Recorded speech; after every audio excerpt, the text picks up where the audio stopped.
우리나라를 망하게 하려고 무척인 애를 쓰고 있는 미치 쓰레기들 이야기를 좀 하겠습니다. 일주일에 3번씩이나 명동에서 중국을 혐오하는 시위를 하는 미친놈들이 있다고 합니다. 요즘 캐대언으로 외국인들에게 다시 주목받고 있는 명동에서요. 그런데 이 쓰레기들은 지들이 뭘 하는지도 몰라요. 또 성적이 흔드는 거는 미국인들에게 허락받았어? 미국인들은 지들 나라 국기를 니들 같은 쓰레기들이 흔드는 게 싫대잖아. 중국을 그렇게 싫어하면서 태극기는 왜 중국에서 만든 걸 쓰냐? 그리고 어디서 감히 태극기를 길바닥에 함부로 버리고 지랄이야? Hello， 大家好，我是小懒。今天啊，咱们来聊聊韩国那边最近发生了一件挺闹心的事啊。现在呢是2025年的9月份，按理说是秋高气爽，正是出门旅游的好时候。好多朋友可能都计划着，去这个首尔转转，去这个明洞买买化妆品，吃个炸鸡啤酒，多得劲啊！但是你现在要是真去了，特别是去了明洞，你可能会发现这个气氛啊有点不对劲儿。怎么不对劲儿呢？你想象一下这个画面啊，你这儿呢正高高兴兴的逛着街，那边突然就围上来一群人，手里面举着各种乱七八糟的牌子，上面写的字啊你可能看不懂，但是那个语气那个眼神啊，你绝对能感受到冲着你来的，而且是来者不善。他们对着中国游客就开骂，话说的要多难听有多难听，什么难听骂什么呀。这一下你说你这旅游的心情是不是刷了一下就没了？就像吃火锅吃的正高兴呢，发现这个锅里面飞进来一只苍蝇，就这么膈应人。那这个事儿啊，它也不是一天两天了，从今年的6月份开始，就跟连续剧似的啊，在首尔街头是天天上演，到现在已经3个多月了，非但没有消停，反而是越闹越凶。你说这好端端的怎么就闹成这样呢？这个背后到底是谁在搞鬼？咱们先说说这帮在街上闹事儿的人啊，他们到底想要啥？那诉求可真的是五花八门啊，乱七八糟。你要是听了都得乐。第一种呢，就是最简单粗暴的，叫闭关锁国派，他们就喊呀，不许中国人来韩国，把中国人都赶出去。这话说的好像韩国是他家开的一样，想让谁进就让谁进。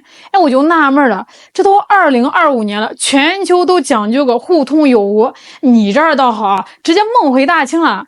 再说中国游客是来干嘛的？是来消费的，是来送钱的，是来拉动你们经济的。你们把财神爷往外赶，这是什么操作啊？是这个脑袋被门挤了，还是被驴踢了呢？这第二种呢，叫甩锅侠。韩国这几年经济确实是不太景气，大伙儿日子是过得紧巴巴的。这帮人啊，可找着出气筒了啊！说我们经济不好都是中国害的，这话就更没谱了。全球经济什么样子，大家心里面都有数啊。产业链、供应链，那是你中有我，我中有你。韩国经济啊，特别是出口，多依赖中国市场啊！三星的手机、现代的汽车、LG 的家电卖到中国多少？现在反过来说，中国害了你。这就好比一个开饭馆的，这菜卖不出去，不琢磨着怎么把这个菜做得好吃点，反而怪顾客的嘴太刁，这不是纯属胡搅蛮缠吗？那还有更离谱的第三种，可以叫他们被迫害妄想症了啊！他们居然说中国操纵了韩国的大选，我的天哪！这想象力不去写科幻小说都屈才了。一个国家的大选，那得是多严肃、多复杂的事啊！你说操纵就操纵了，证据呢？拿不出来，逻辑呢讲不通，他们就凭着一张嘴在那边凭空捏造这种毫无根据的话，居然还有一部分韩国老百姓信了。你说这个问题得有多严重啊？这说明啥啊？说明有些人啊，这个脑子已经不是自己的了，别人往里面灌什么他就信什么。这事儿闹的不光是中国游客觉得晦气，连韩国本地的商家和居民都烦透了。你想想，明洞那是什么地方啊？寸金寸土的商业区，你天天在人家门口这么闹，谁还敢来逛街？开店的老板们都快哭了，好多人直接在新闻采访里骂这帮政客搞出来的闹剧，凭什么让我们老百姓来买单？我们的店都快倒闭了，这街上都快乱成一锅粥了，韩国政府能没点反应吗？有，肯定是有的。 지금 관광객을 늘려야 되는데 얼마 전에 어디 그 기사를 보니까 특정 국가 관광객을 모욕하는 집회를 하고 있던데. 욕하고 모욕 주고. 혹시 아세요? 네, 들어서 알고 있습니다. 그거 어떻게 할 거예요?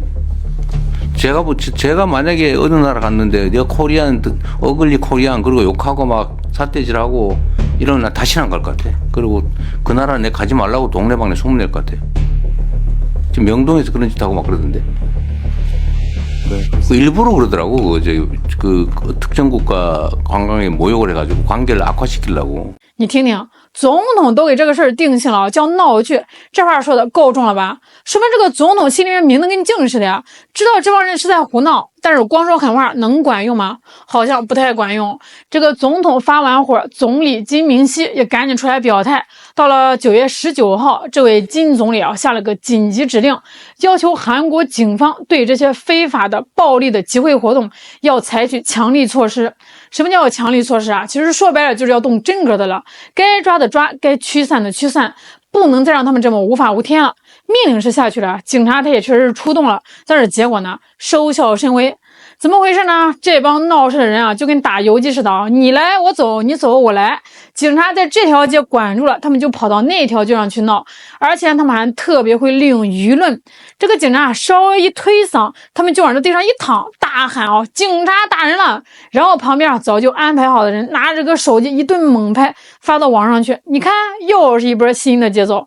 所以你看韩国政府这态度就很尴尬。一方面呢，他们知道这个事不对，损害国家形象，也得罪了中国这个最大的邻居和贸易伙伴，所以总统总理都得出来说狠话下命令。但是另外一方面呢，他们又不敢下死手，怕得罪国内那部分极端民粹，怕被扣上不民主不自由的帽子，就这么一直拖着拉扯着。就这么一直拖着拉扯着，结果就是风波是怎么都平息不下去。说到这儿，很多朋友可能就要问了这事儿不对劲啊，就凭韩国那几根葱能掀起这么大的浪，背后是不是有人搞鬼啊？恭喜你答对了，这背后要是没人那才真的是见了鬼了。这帮看似是自发上街的民众背后站着一个大家都心知肚明的老朋友——美国。这个不是我瞎猜的是韩国自己的媒体挖出来的料。韩国3大报纸之一的中央日报派记者去做了个深入调查，结果发现这次参与反华集会的组织里至少有3个是拿了美国人的钱的。拿的谁的钱呢？一个叫美国国家民主基金会的钱，简称 NED。这个 NED名字是听着挺高大上的，又是民主又是基金会的，但是实际上是干嘛的？说白了它就是美国中情局的白手套，专门在全世界各地搞事情，输出颜色革命，培植亲美势力，谁不听话就给你搅和黄，这都是公开的秘密了。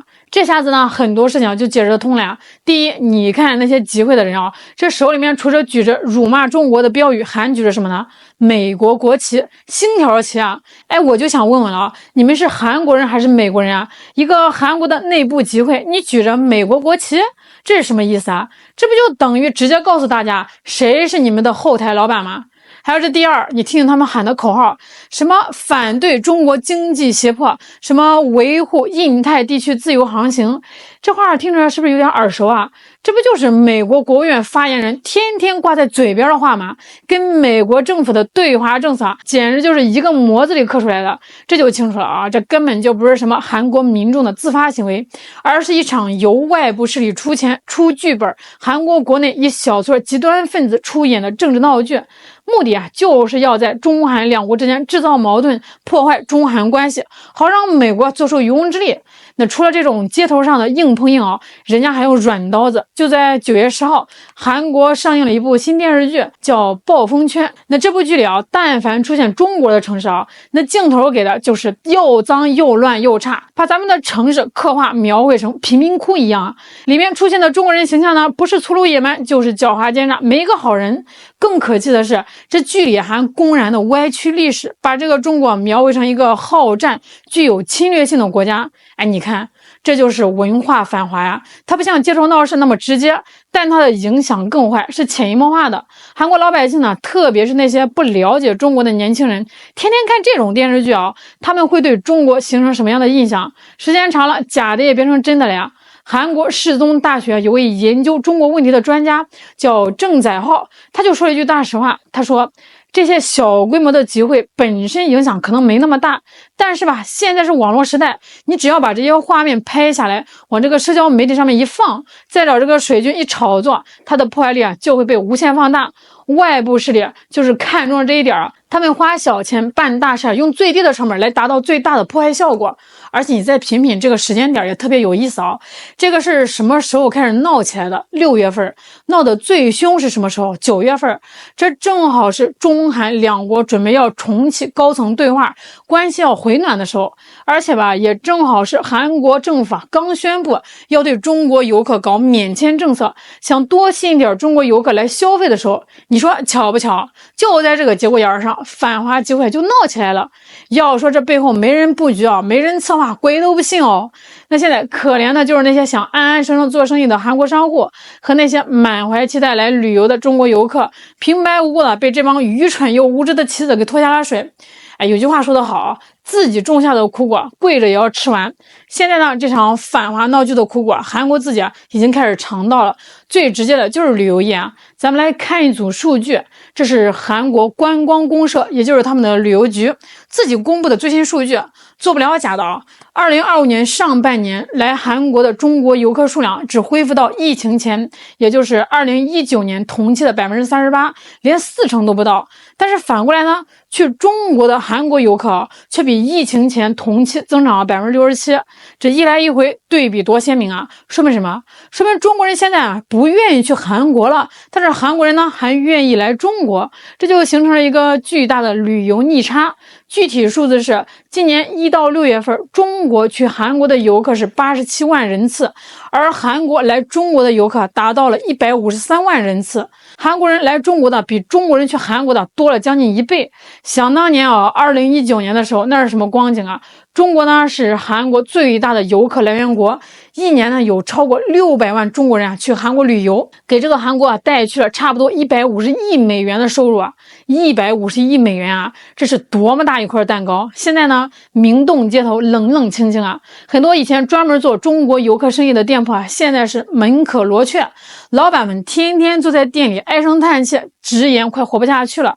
这话说的多实在啊！韩国政府也急了呀，眼看这个钱袋子越来越瘪，他们赶紧想办法补救啊！宣布从9月30号开始，对中国的团队游客搞免签，说只要3个人以上的中国旅游团来韩国就可以免签证，能待15天。